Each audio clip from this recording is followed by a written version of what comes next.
السلام علیکم ورحمۃ اللہ وبرکاتہ۔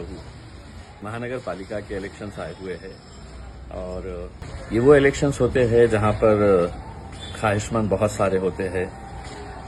یہ وہ الیکشنز ہوتے ہیں جہاں پر رشتے ٹوٹتے ہیں، رشتے ختم ہوتے ہیں۔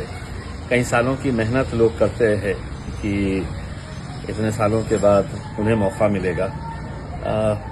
اگر انہیں ٹکٹ نہیں دیا جاتا ہے تو کچھ لوگ جو سمجھدار ہوتے ہیں وہ پارٹی کے فیصلوں کے اوپر لبیک کہہ دیتے ہیں، اور کچھ لوگ ہوتے ہیں جو بغاوت پر اتر آتے ہیں، جو اس فیصلے کو ماننے سے انکار کر دیتے ہیں۔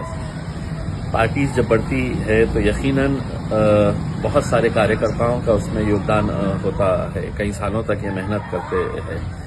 اگر میں صرف اورنگ آباد کی اگر مثال دوں تو میں سمجھتا ہوں کہ میرے الیکشن سے زیادہ یہ الیکشن ہمارے لیے بہت تکلیف دہ اس لیے ہو جاتا ہے کہ اس الیکشن کے اندر بہت سارے ہمارے اپنے ہم سے چھوٹ جاتے ہیں، اور یہی